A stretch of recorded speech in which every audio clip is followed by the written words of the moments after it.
Alright, we've got a cracker of an episode for you today, and in this video I'm going to show you 3 practicing techniques that will not only make your practicing more effective, but get you results faster than you ever thought possible. Alright, let's get into it.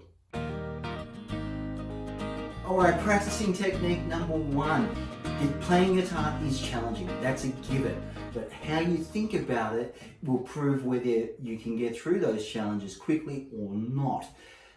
There's a sporting analogy, like 90-10 or 80-20. So it's physical and then mental. I think guitar is a lot different because, especially starting out as a beginner, you're learning fine motor skills. So unlike when you start to play sports, all those fine motor skills are developed. All right, so pressing our fingers into different positions all requires fine motor skills. We're using our arms in different ways that it's not often normal motions that we have with the body. All right, so how do we go about this? All right, I recommend studying self-help, getting your mind right. Okay, what I mean by self-help, like self-development books. So books like Psycho-Cybernetics by Maxwell Maltz, Claude Bristol's The Magic of Believing. Anything like that that gets you to do visualization exercises or just primes your mind to think better. All right, because if you think, hey, I can't remember any of this, guess what? Your brain is a goal-achieving machine and it's going to deliver. It doesn't have any favors, for or against with it. It just delivers on what you feed it. All right, so if you say, hey, I can't remember this, guess what? That's going to be delivered to you. Right? But if you say, I'm working on this, it's getting easier, I just can't do this yet, all those sorts of things will help you become a better musician, guitar player. All right, so where I get the can't do it just yet from is from another great book called Effortless Mastery. Sorry, it's by Kenny Werner. He's a famous jazz pianist. Effortless mastery is what I'm trying to say. All right, there's got some great visualization, meditation sort of exercises in that book, which just helps prime this up here to get you more used to the challenges that are going to lay ahead. All right, challenges with chords, with strumming, learning, remembering, and retaining songs. All of those you need to do to get down to be a master. And like, I'm not talking professional musician here. I'm just talking about you playing songs for fun, whether that's at home, around the campfire, or parties with friends and families where you're having sing-alongs. That you need confidence to do that. And studying books like those ones I mentioned will help you get there. Another great book I recommend is Victor Wooten. He's a famous bass player, sorry, not jazz player, though he does play a bit of jazz. His book, The Music Lesson. If you can get the audio version of that as well, it adds a whole nother layer and dimension to it. So check them out, get your mindset right, and everything else will come easier. The next practicing technique you need is to chunk it down, play it slow, and repetitions. All right, this is my CPR formula, and it just makes playing songs, anything you learn on guitar, so much easier and way more fun and effective for you.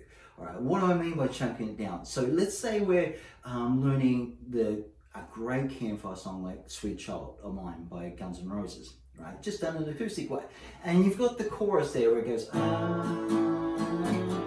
sweet child of mine. Okay, so that A to C may be a bit tricky for you, and that's natural. It's a different change to what we got to do.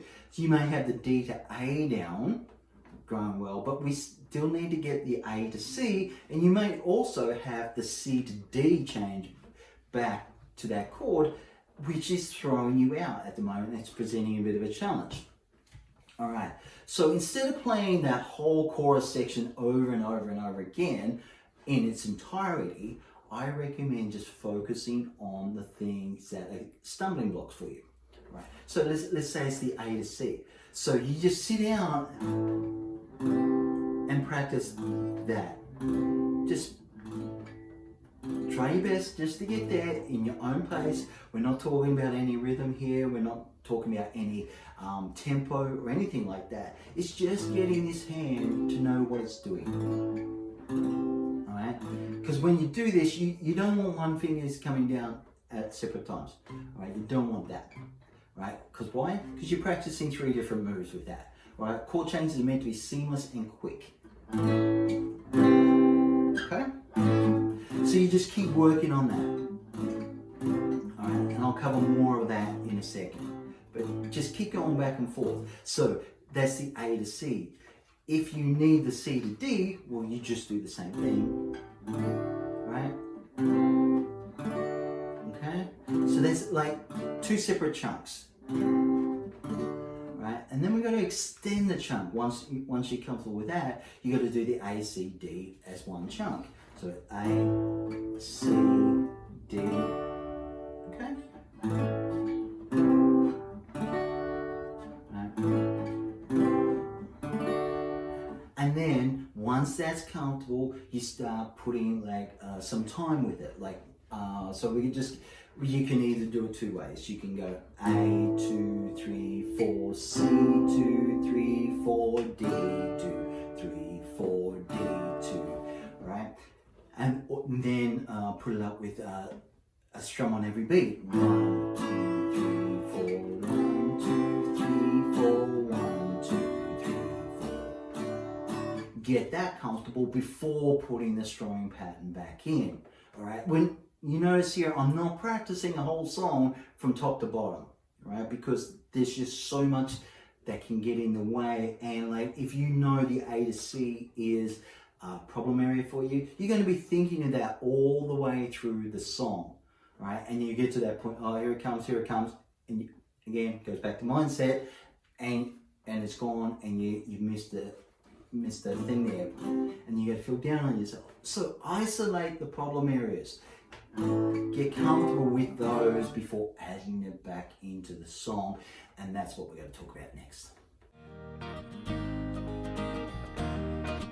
Right, the third best practicing technique I can recommend for beginners is to play along with the song. Don't just try and play it from memory off the sheet music or anything like that. Put the actual song on and play along with it. This is after you've worked out all the little problem areas. All right, we've got to get this hand moving right and both arms doing the right thing before playing along with the song. But like, so you've done all those other steps, you've got them right, now it's time to play along with the song. All right, so you just put the song on a loop, and you can't do this on YouTube. You can slow YouTube down, but there's a little, if you just want something for free, I would recommend getting a Chrome extension called Transpose, where you can loop a certain section. So let's assume that it's this A, C, D part in the chorus section. All right, so you just set the loop up for that, put the tempo down, and play along with that. All right, you put the tempo down to where it's comfortable for you. There's no right or wrong with that.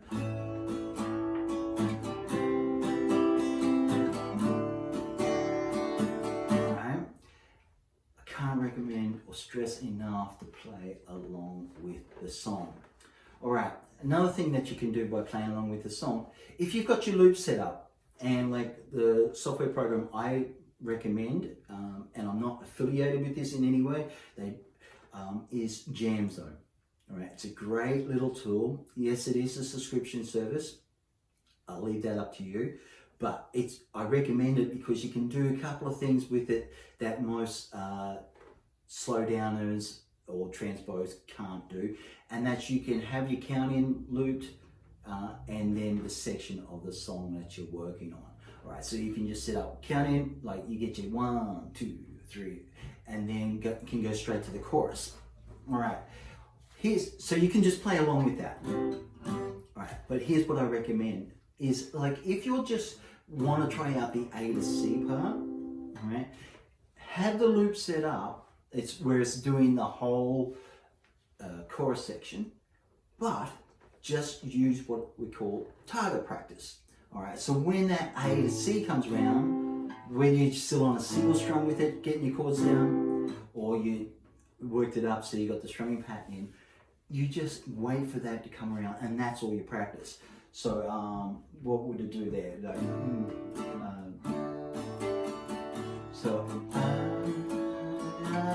sweet child of mine, and then it keeps playing, 3, and then back in,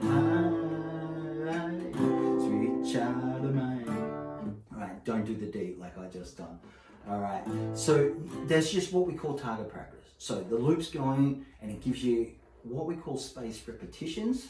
All right, but you're just working on what you need to work on. You're not trying to overwhelm yourself with too much information, because up here I can't handle way too much information until it gets it down.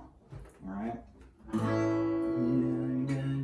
Sweet child of mine, 2, 3, 4, 1, 2, 3, 4. Love of mine. All right, and you just add that up and keep going. So, and you do the same with the C to D if that's all you're doing. So instead of playing sweet child of mine, right? If you're working on that C to D change there, all right? If you do those 3 things, work daily on your mindset, chunk it down, play it slow, repetitions, and play along with the song, I can guarantee that not only will you be practicing better and more efficiently, you'll be making faster progress. And if you're looking to learn like 10 easy Campfire songs because you're just starting out, you're an adult beginner, hey, check out my Ultimate 4-Chord Songbook. In this, I lay it all out in short little videos, all bite-sized pieces, so you can take one little bit of information, learn it, go through the practicing technique in there, CPR formula, and then move on to the next video once you got it down. All right. It also comes with a 1-page chord chart. Each song has a 1-page chord chart, and this is just the whole song written there on 1 page. It's easy to understand. It's visually easy to see and retain as well. All right, and you can get it here at this link. So just follow that along, and I'd love to see you in there. And if you want to know what beginner mistakes to avoid, check this video out here. I know it's going to help you. I'll see you on the next one.